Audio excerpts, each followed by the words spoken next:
Welcome to Mahimas cooking class. ഇന്നത്തെ വീഡിയോയിൽ പൈനാപ്പിളും toffee ഉപയോഗിച്ച് ഉണ്ടാക്കാവുന്ന നല്ലൊരു പുഡിംഗ് കാണാം.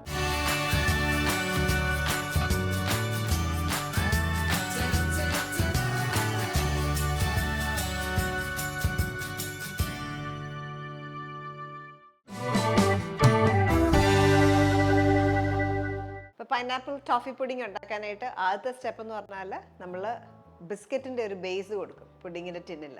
അപ്പോൾ അതിന് വേണ്ടിയിട്ട് പുഡിംഗ് ടിൻ ആദ്യം നമുക്ക് ലൈൻ ചെയ്തെടുക്കണം. ഇതേപോലെ ഒരു 7 ഇഞ്ചിൻ്റെ പാനാണ് ഞാൻ ഉപയോഗിക്കുന്നത്. ഇതിൻ്റെ ബേസ് ഇങ്ങനെ ഡിറ്റാച്ച് ചെയ്യാവുന്നതാണ്. ഇതിൽ കുറച്ച് ബട്ടർ എൻ്റെ ബേസിലും സൈഡിലും നന്നായിട്ട് അപ്ലൈ ചെയ്യാം. മാറ്റി വെക്കാം. ഞാൻ ഇവിടെ 100 ഗ്രാം ബിസ്ക്കറ്റാണ് ഉപയോഗിക്കുന്നത്. ഡൈജസ്റ്റീവ് ബിസ്ക്കറ്റ്സ് എടുത്തേക്കുന്നത്. അതിന് പകരം നിങ്ങൾക്ക് അറൂട്ട് ബിസ്ക്കറ്റോ ഒക്കെ വേണമെങ്കിലും ഉപയോഗിക്കാം.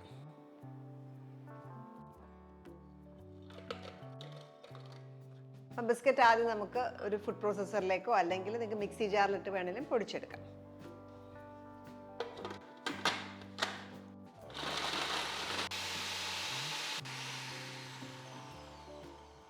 ബിസ്ക്കറ്റ് ഇവിടെ അത്യാവശ്യം പൊടിഞ്ഞു കഴിഞ്ഞു. ഇനി ഇതിലേക്ക് ബട്ടർ, മെൽറ്റഡ് ബട്ടർ, നമ്മൾ 100 ഗ്രാം ബിസ്ക്കറ്റ് ആണല്ലോ ഉപയോഗിച്ചത്. അപ്പോൾ 50 ഗ്രാം മെൽറ്റഡ് ബട്ടർ ഇതിലേക്ക് ഒഴിക്കാം.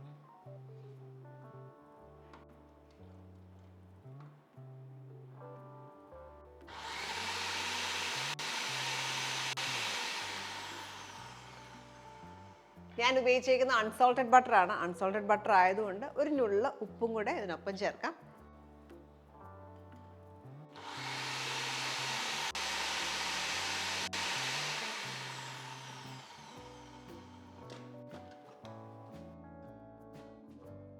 അപ്പം ബിസ്ക്കറ്റിലേക്ക് ബട്ടറും ഉപ്പും എല്ലാം നന്നായിട്ട് മിക്സ്ഡ് ആയിട്ടുണ്ട്.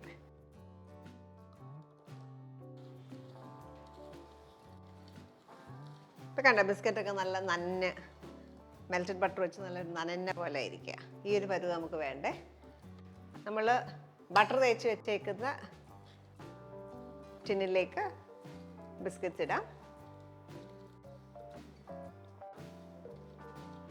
നന്നായിട്ട് പ്രസ് ചെയ്ത് കൊടുക്കുക. നമ്മളിതിൻ്റെ ബേസ് മാത്രം, ബേസും സൈഡിൽ കുറച്ചേ കൊടുക്കുന്നുള്ളൂ മേലോട്ട്.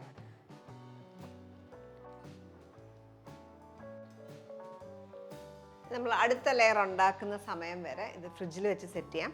അപ്പോൾ നിങ്ങൾക്ക് വേണമെങ്കിൽ സൈഡിൽ ചെറുതായിട്ട് മേലോട്ട് കുറച്ച് കൊടുക്കാം. അപ്പോൾ നമ്മൾ ഇടുന്ന ഫില്ലിംഗ് എക്സ്പോസ്ഡ് ആവാത്ത രീതിയിൽ സൈഡിൽ ചെറുതായിട്ടൊരു ഡിപ്പ് കൊടുക്കാം. കുറച്ച് മേലേക്ക് സൈഡിലേക്ക് കൊടുത്തിട്ടുണ്ട്. ഇത് നമുക്ക് ഫ്രിഡ്ജിൽ ഒരു 10 മിനിറ്റ് സെറ്റ് ചെയ്യാനായിട്ട് വെക്കാം. അടുത്ത സ്റ്റെപ്പ് എന്ന് പറഞ്ഞാൽ നമുക്കിനി പൈനാപ്പിൾ കുക്ക് ചെയ്തെടുക്കണം, സ്റ്റൂ ചെയ്തെടുക്കണം.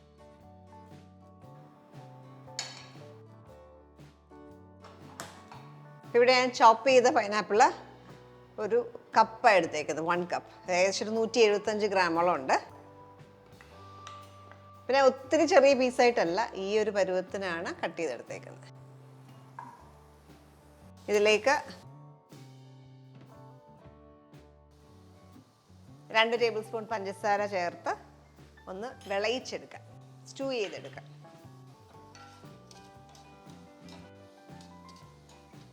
നമ്മൾ പൈനാപ്പിൾ സ്റ്റൂ ചെയ്യാതെ ചേർത്ത് കഴിഞ്ഞാൽ പാലിൻ്റെ ലെയറൊക്കെ വരുമ്പോഴത്തേക്ക് പൈനാപ്പിൾ കയ്പ്പ് രസം വരും.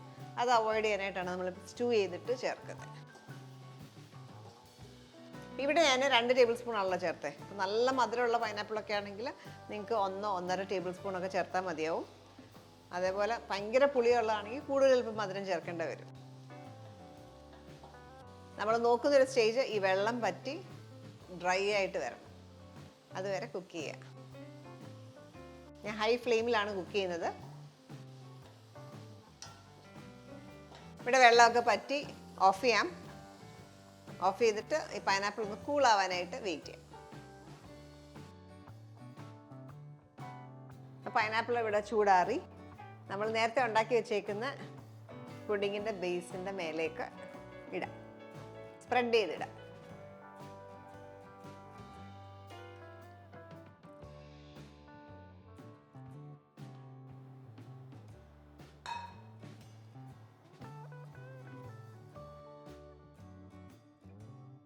ടോഫി ഉണ്ടാക്കുന്ന വീഡിയോ നമ്മൾ ഓൾറെഡി അപ്ലോഡ് ചെയ്തിട്ടുണ്ട്. നമ്മൾ ഓണം പായസത്തിൻ്റെ ഒരു വീഡിയോയിൽ ഇതിൻ്റെ ടോഫി ഉണ്ടാക്കുന്നത് കാണിച്ചിട്ടുണ്ടായിരുന്നു. അപ്പോൾ നമ്മൾ കണ്ടൻസ് മിൽക്ക് പ്രഷർ കുക്ക് ചെയ്താണ് ഉണ്ടാക്കുന്നത്. അപ്പോൾ ഉണ്ടാക്കുമ്പോൾ നല്ല തിക്കായിരിക്കും. ഇത് സ്പ്രെഡ് ചെയ്യാനുള്ള പരുവത്തിന് ഒന്ന് മൈക്രോവേവിൽ ഒരു 30 സെക്കൻഡ് വെച്ച് കഴിഞ്ഞാൽ അത് ഇതേപോലെ ആയി സോഫ്റ്റായി വരും. ഈ രീതിയിൽ സ്പ്രെഡ് ചെയ്ത് കഴിക്കും.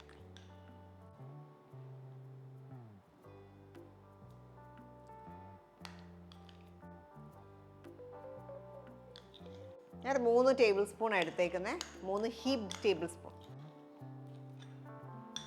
സ്പ്രെഡ് ചെയ്യുക. പുറത്തേക്ക് പോകാത്ത നമ്മൾ അകത്തൊരു ഡിപ്പ് കൊടുത്തിട്ടുണ്ടല്ലോ, അതിനകത്ത് നിറയ്ക്കുന്ന പോലെയാണ് ഞാൻ ഒഴിച്ചേക്കുന്നത്. ബിസ്ക്കറ്റിൻ്റെ പുറത്തേക്ക് പോയി കഴിഞ്ഞാൽ ഇത് സൈഡിൽ ഒട്ടിപ്പിടിക്കും. അപ്പം ഇതിപ്പം മാറ്റി വെക്കാം.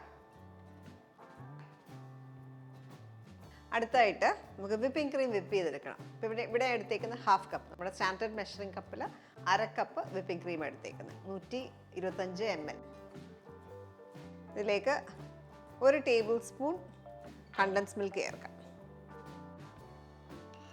നന്നായിട്ട് വിപ്പ് ചെയ്തെടുക്കാം.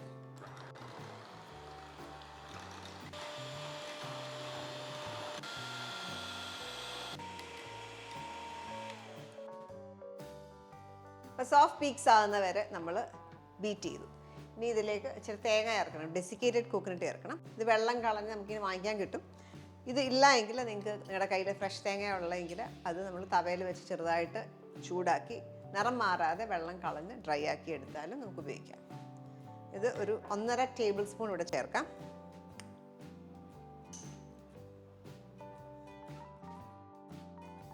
ഇനി വീണ്ടും ഒന്ന് ലൈറ്റായിട്ട് ബീറ്റ് ചെയ്യാം.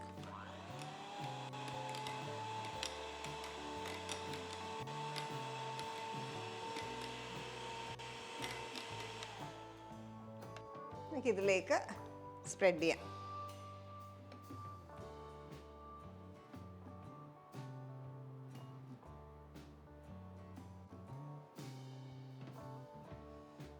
ഒത്തിരി സ്റ്റിഫാകുന്ന വരെ ബീറ്റ് ചെയ്യണം എന്നില്ല. ഈ ഒരു സ്റ്റേജ് മതി.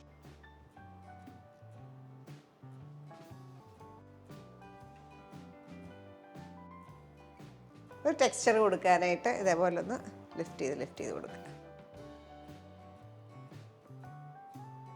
ഇനി ഇതിൻ്റെ മേലെ ഡെസിക്കേറ്റഡ് കോക്കനട്ട് ഒന്ന് സ്പ്രിങ്കിൾ ചെയ്യാം.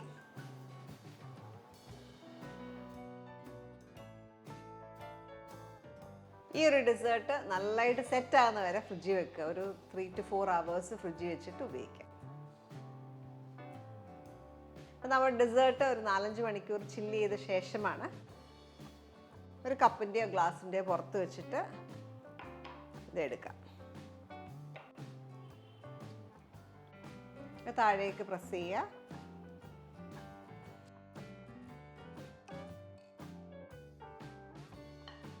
പ്ലേറ്റിലേക്ക് ഇത് ട്രാൻസ്ഫർ ചെയ്യാം.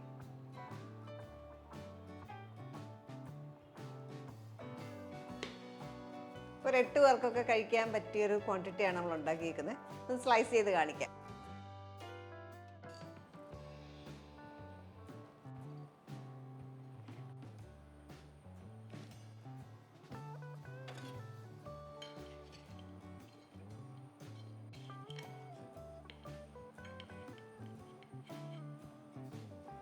ഇതേപോലെ കിട്ടും. നമുക്ക് അതിൻ്റെ ഇടയ്ക്ക് പൈനാപ്പിളിൻ്റെ ലെയറും ടോഫിയുടെ ലെയറും ഒക്കെ കാണാം. നമ്മൾ കഴിക്കുമ്പോൾ മേലത്തെ ലെയർ നല്ല ക്രീമി ആയിരിക്കും. ഇടയ്ക്കിടയ്ക്ക് തേങ്ങയുടെ ഒരു ബൈറ്റ്, പിന്നെ ടോഫിയുടെ ആ റിച്ച്നെസ്, പൈനാപ്പിളിൻ്റെ ഒരു ചെറിയ പുളിയും മധുരവും, പിന്നെ അടിയിലെ ബിസ്ക്കറ്റിൻ്റെ ഒരു ക്രഞ്ച്. അങ്ങനെ ഒരു നല്ല പെർഫെക്റ്റ് ഡെസേർട്ടാണിത്. ഈ ഒരു റെസിപ്പി നിങ്ങളെല്ലാവരും ട്രൈ ഔട്ട് ചെയ്ത് നോക്കുക. എന്നിട്ട് നിങ്ങളുടെ ഫീഡ്ബാക്ക് അറിയിക്കുക. അടുത്ത വീഡിയോയ്ക്കായിട്ട് stay tune to Mahima's cooking class.